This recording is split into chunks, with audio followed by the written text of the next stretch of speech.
안녕하세요. 5분 트윗 시작하겠습니다. 오늘 아침 마감한 뉴욕 증시는 혼조세로 마감을 했습니다. 상황은 좋은데 지금 IMF에서 2분기 미국 GDP가 작년에 비해서 37%가 하향됐습니다. 뿐만 아니라 그 소비 심리 지수도 지난달에 비해서 한 6.27% 하락을 하고, 이러한 원인으로 다우존스가 떨어졌고, 그 중에 엑센 모빌이 1.99% 떨어졌고, 나스닥 100은 한 0.18% 소폭 상승을 했습니다. S&P 500이 0.31% 상승을 한 그런 결과고요. 유로가 달러 대비해서 소폭 상승을 했습니다.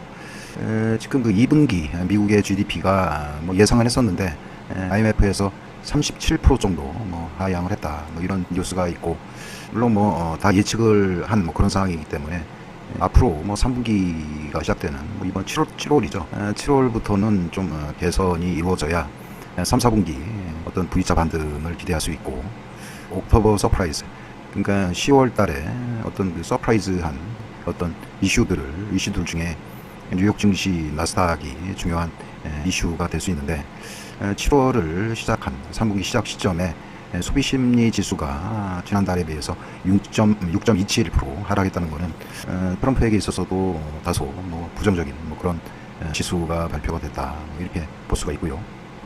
이제 레리 커들러 백악관 경제 고문이 미국의 다음 부양안이 7월 말에 할 수 있을 것이다, 합의를 해야 한다, 이렇게 주장을 했습니다. 백악관 경제 고문인 레리 커들러가 7월 말에 다음 그 부양책에 대해서 합의를 이룰 수 있을 것이다, 이렇게 그 폭스 비즈니스와의 인터뷰에서 금요일날 이야기를 했습니다. 지금 미국의 올해 GDP가 6.6% 정도 하향을 할 것이다. 전적으로 이 코로나 바이러스의 영향으로 IMF에서 올해 미국의 GDP 성장률이 마이너스 6.6%로 지금 돼 있고, 이런 상황에서 지금 경기를 재오픈하고자 하는 그런 의지가 어떤 트럼프 재선에 대한 어떤 불확실성과 연결을 해서 좀 조급함이 보이는 그런 상황이라고 볼 수가 있습니다. 트럼프 트윗을 한번 보도록 하겠습니다. 조 바이든은 경찰을 지원하지 않을 것이고, 다른 말을 쓰는 것 같지만 하여간 그는 버니 샌더스라든가 기타 사람들과 연관돼 있다는 것을 볼 때, 그는 결국은 그가 하고 싶은 것을 할 것이다. 그것은 미국을 파괴시킬 것이라고 나는 생각을 한다, 이런 이야기고요. 요거는 지금 최근에 트럼프 볼튼하고 트럼프하고 이제 여러 관련 책을 출간을 하면서 후에 알려지지 않는 그런 내용들이 지금 현재 보도가 되는 그런 상황이고요. 지금 그 트럼프 조카가 쓴 책이 첫날 95만 부가 팔렸다고 합니다. 대통령의 삼촌이 공간 능력이 떨어지는 나르시스트라고 표현도 했고, 하여간 이 책을 출간한 사이먼 앤드류 터가 1924년에 설립된 이래 최고의 판매 부수를 기록을 했다고 합니다. 메리는 이제 이 책에서 삼촌이 정직하지도 못하고 공간 능력이 떨어지는 나르시스트이자 소시오패스라고 주장을 했다고 합니다. 또 최근에 볼튼 전 백악관 국가안보 보좌관이 쓴 회고록, 이것도 출간 일주일 만에 78만 부 이상 팔려서 11판까지 인쇄에 들어가는 등 굉장한 인기를 얻고 있습니다. 지금 중요한 시기에 가족, 조카하고 전에 측근으로 같이 있었던 볼튼 보좌관까지 그에 대한 뒷담화를 지금 계속 때리고 있는데, 일단은 볼턴에 대해서는 적도사로 라이프 더미 존 볼튼이 저지 멍청이 존 볼턴을 처음 만났을 때 항상 그 전쟁만 좋아하는 멍청이고, 그리고 그가 책을 펴냈는데 굉장히 1급 기밀들을 상당히 많이 포함하고 있어서 그는 그 관련법을 위반한 걸로 나는 생각을 한다. 몇 달러 벌기 위해서 어떤 그 중요한 신뢰성을 납부 가져가고 있고, 하여간 우리 모두는 어쨌든 정부가 그 상황을 하여간 end up going to government 어차피 정부에서 그 모든 것들을 해결할 것이다. 다음은 메리 트럼프인데, 나는 나이가 안에서 전혀 알지도 못하고 거의 본 일도 없고 그렇다. 우리 그 원더풀 페런츠, 우리 굉장히 우리 부모에 관해서 뭐 부정직한 말들을 하고 있는데, 그거는 어떤 허위 NDA 그거를 뭐 위반할 뿐만 아니라 텍스 리턴에 대해서도 뭐 제출했다고 하는데 그것도 관련법에 위반되는 뭐 그런 사항이다. 그녀는 진짜 엉망이야. 많은 책을 나에 대해서 뭐 썼는데 여기는 뭐 some good이라고 얘기했네. 어떤 것들은 좋아, 어떤 것들은 좀 나쁘고. 하여간 뭐 둘 뭐 행복한 때도 있었고 슬플 때도 있었지만, 하여간 더 나은 것들이, 더 많은 것들이 또 나올 수도 있어. 뭐 이렇게 이야기를 하고 있습니다. 얼마 전부터 뭐 백신과 뭐 치료제에 대해서 트럼프 대통령이 곧 좋은 뉴스가 나올 것이다, 뭐 이렇게 이야기를 했었습니다. 오늘 스카이 뉴스의 트위터 내용을 트럼프 대통령이 리트윗을 했는데, 옥스포드 코로나 바이러스 백신이 어떤 확실한 뭐 결과를 보여줬다라는 라고 옥스포드 그쪽에서 보고가 됐다. 그 관련된 팀이 더블 프로텍션스 어게인스트 바이러스, 그러니까 바이러스에 대해서 이중 보호 장치, 이중 보호의 기능이 있는 그러한 백신을 어떤 발견을 했다. 잽을 발견한 후에 어떤 확실한 효과가 있는 것으로 옥스포드 코로나 바이러스 백신이 어떤 연구 결과가 나왔다, 이런 이야기입니다. 그래서 이러한 코로나 바이러스 백신이 옥스포드에서 만든 이게 이제 다른 것들이랑 좀 달리 더블 프로텍션이라고 이야기를 하네요. 이중으로 뭐 보호, 어떤 백신에 대한 효과가 이중으로 적용이 된다. 그래서 다른 백신하고는 좀 차별성이 있다, 뭐 이런 의미인 것 같습니다. 이것도 이제 때리기, 요새 뭐 정도를 뭐 점점 처음에는 이제 말풍선으로 시작했다가 지금 실제로 중국 때리기에 어떤 구체적으로 이제 트럼프 대통령이 이야기들을 하고 있는데, 좀 그런 의미에서 좀 중요하다고 하겠습니다. 독일이 뭐 가을쯤 하웨이에 대해서 하웨이 장비를 사용 못하는 것을 선언했다. 이제 막 모퉁이를 막 돌아가는 뭐 그런 어떤 중요한 시점이고, 미국은 It's Might, 미국의 힘을 중국 국가 최고의 하나인 하웨이를 무너뜨리는데 그것의 힘을 사용할 것이다, 이런 의미입니다. 밑에 이제 America Wars on Highways Near End Game, 그러니까 하웨이에 대한 미국의 전쟁은 거의 뭐 게임이 끝났다, 뭐 이런 기사의 취지로 이코노미스트가 보도를 하고 있습니다. 지금 뭐 윌리엄 바, 그러니까 법무부 장관인데, 이야기가 뭐냐면 미국이 reliant on Chinese service, 이번에 중국이 뭐 GDP 성장률을 발표를 하면서 이런저런 이제 수출품에 대한 언급이 있었는데, 거기에 이제 의료 장비라든가 뭐 이런 그런 것들이 상당히 많이 포함이 되어 있었습니다. 그래서 그게 이제 뭐 미국이라든가 뭐 제품 이런 것들을 많이 수출을 했다고 결과가 나왔는데, 그 건에 대해서 미국의 이제 법무부 장관, 윌리엄 바 법무부 장관이 최근에 미국 제품들이 너무 중국 제품하고 서비스에 많이 의존을 하고 있는 것 같다. 맞아, 뭐 이런 거거든요.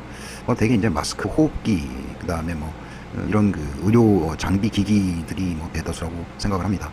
이제 트럼프가 이제 뭐 의료 장비나 기기, 마스크 등을 미국에 소재한 기업들한테 이런 것들을 만들어라 해서 일부는 또 만들기도 했어요. 허니웰이라든가 그 다음에 포드인가요?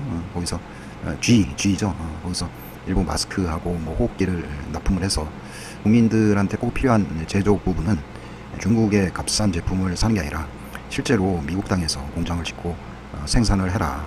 전시와 같은 수준에 준해서 의료 장비 기기들을 미국에서 만들어야 된다. 이런 일이 오래전에 있었습니다. 1월 3일, 만으로 한 3개월 정도 남았는데, 트럼프 대통령이 브래드 파스케일 공화당 대통령 선거대책본부장을 5일 정격 경질을 했습니다. 이제 그 뒷자리는 빌 스테피언 부부본부장을 본부장으로 승진 발탁을 한다고 했는데, 파스케일 전 본부장은 그대로 조직에 남아서 디지털 전략 분야 선임 고문 역할을 수행할 것이다, 이렇게 이야기를 했습니다. 선거가 한 4달 정도 남지 않았는데 굳이 선거대책본부장을 바꾼 이유가 뭘까요? 일단은 뭐 크게 보면 최근에 뭐 지지율이 많이 격차를 보이면서 어떤 이대로 진행하면 뭐 안 되겠다, 뭐 이런 생각이 뭐 우선된 것 같고요. 그리고 일단은 최근에 뭐 지지율이 USA 투데이 조사에서 트럼프 대통령이 41%에 머물고 53% 바이든 전 부통령을 지지를 했다고 합니다. 뉴욕타임즈하고 CNN 조사에서도 한 14% 이상 바이든 전 부통령이 지지율에서 앞서는 걸로 그렇게 나왔고, 최근에 거의 한 15% 정도 오히려 격차가 더 벌어진 여론조사 결과도 공개가 됐는데, 퀘니피액 대학교가 실시한 설문경과 결과에 따르면 유권자 52%가 바이든 전 부통령을 찍겠다고 밝혔고, 트럼프 대통령은 37%를 찍겠다고 이야기를 했습니다.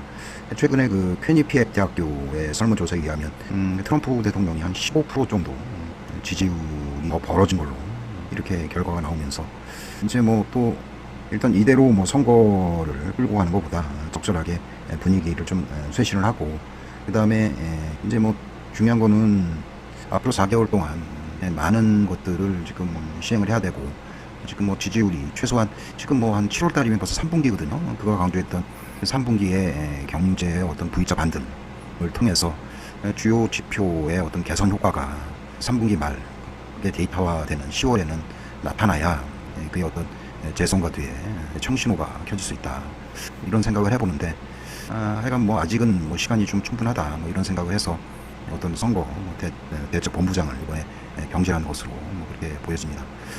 그럼에도 불구하고 그는 항상 이야기하는 게 다 이런 여론조사 기관에서 시행한 결과는 다 믿을 수가 없다, 이렇게 이야기를 하고, 자신이 이제 집계한 여론조사 결과는 상당히 빠르게 긍정적으로 변화하고 있다. 그리고 경기도 더 나아지고 있고, 백신하고 치료제도 곧 나올 거다. 그래서 미국인들은 좀 더 안전 그런 거리와 그런 공동체를 원한다, 라고 트위터를 했습니다. 요거는 트럼프 대통령이 MS-13 이 갱단을 이야기를 합니다. 그래서 21명 갱단 멤버와 리더들을 어떤 그 살인과 그다음에 유괴, 그다음에 혐의로 기소를 했다, 이런 내용이고요. 이제 집권당, 그다음에 정통 이제 우파를 주장하는 트럼프 대통령이 기득권의 어떤 카드가 하나 있습니다. 국민들의 어떤 안전과 생명을 보호를 한다, 이런 그 컨셉을 우리 선거 참모들이 이야기를 해준 대로 아마 그 컨셉을 일부 강조를 하는 것 같습니다. 이제 선거가 이제 거의 한 4개월이 남았는데, 오늘은 그 관련해서 옥토버 서프라이즈에 대해서 한번 이야기하는 그 시간을 갖도록 하겠습니다. 이제 옥토버 이제 서프라이즈가 이제 뭐냐면 10월에 이변이라고 이야기를 하고, 이제 미국의 음모로 대통령 선거 막판에 발생하는 사건들을 지칭을 하고, 1972년 대선에서 공화당의 리처드 닉슨과 민주당의 조지 맥거번이 겨뤘을 때, 닉슨이 베트남 중전쟁을 주장을 하면서 이제 생겨난 그런 말이고요. 당시 국가안보 보좌관이었던 헨리 키신저가 우리 생각에 평화가 우리 손에 있다고 말하면서 어떤 닉슨의 압승에 기여를 했습니다. 이후 대선 막판에 벌어지는 사건들을 이제 10월에 이변이라고 부르게 되었고, 이제 10월에 이변의 예로는 1980년 대선에서 이란 대사관 인질 석방설과 2004년 대선에서 오사마 빈 라덴의 어떤 공개 영상, 그리고 2012년 대선에서의 허리케인 샌디, 그리고 2016년 대선에서의 FBI 힐러리 이메일 재수사 발표 등이 있다고 할 수가 있겠습니다. 오늘은 그 옥토버 서프라이즈에 대해서 마르코 카를로스, 이 사람은 이제 전 이탈리아 외교관이기도 하고 소말리아, 호주, 유엔에서 일을 하기도 했습니다. 1995년에서 2011년 동안 거의 한 15년 이상을 이탈리아 총리, 그 다음에 외교 정책 관련 일을 했다고 합니다. 최근에는 그 이탈리아 정부를 위한 시리아의 중동 평화 프로세스 코디네이터 특별사절로 2017년 11월까지 이탈리아 대사를, 이라크에 파견된 이탈리아 대사를 역임하기도 했습니다. 이 사람 마르코 카를로스 이야기는 트럼프가 재선을 위해서 이란이나 중국과의 갈등을 재조정할 수도 있다, 이런 이야기거든요. 그러니까 이제 코로나 바이러스로 경기가 개선 신호가 보이지 않고 갈수록 이제 지지율이 하락하는 그런 상황에 만약에 직면을 한다고 하면 그는 그 옥토버 서프라이즈를 준비할 수도 있다, 이런 이야기고요. 여기 이제 이란과 어떤 그 전쟁 형태의 어떤 이벤트를 만들 수도 있고, 중국과도 무역과 군사적인 어떤 긴장감 조성, 이런 것들도 중요한 상황으로 들어갈 수도 있고, 무엇보다도 이제 우리 이게 가장 그 카드의 방향이 긍정적으로 없다면 북한 김정은과의 어떤 3차 정상회담도 옥토버 서프라이즈에 들어갈 수도 있다, 뭐 이런 생각을 해보고, 최근에 백악관에서 이런저런 그 협상에 대한 주요 사안에 대해서 검토를 하고 있다, 이렇게 이야기를 하고, 김여정도 미국의 동기념일 관련 영상을 받아보면 좋겠다, 뭐 이런 이야기들을 하고 있습니다. 일단은 그 시한이 정하는 게 다음 정권에서 과연 트럼프 될 수 있는지에 대한 사안과 관계없이, 지금 민주당이나 그 다음에 공화당 쪽에서도 북한에 대한 강경 대응 방안, 그런 부분들이 오히려 여론의 지지를 받고 있는 이런 상황이거든요. 하지만 만약에 옥토버 서프라이즈가 한반도에 긍정적인 영향을 끼친다고 하면, 트럼프 대통령 자신이 그동안 우리나라에서 남북 어떤 그 경제 협력이라든가 이런 부분에 있어서 종전선언이라든가 이런 부분에 대해서 트럼프 대통령이 많이 카드로 만지작거렸으니까, 이게 또 생경한 그런 이슈도 아니고 해서 10월 달에 김정은과의 어떤 3차 회담이 진행되면 좋겠다, 이런 생각을 해보겠습니다. 자, 오늘도 5분 트윗 방송 여기서 마치겠습니다. 감사합니다.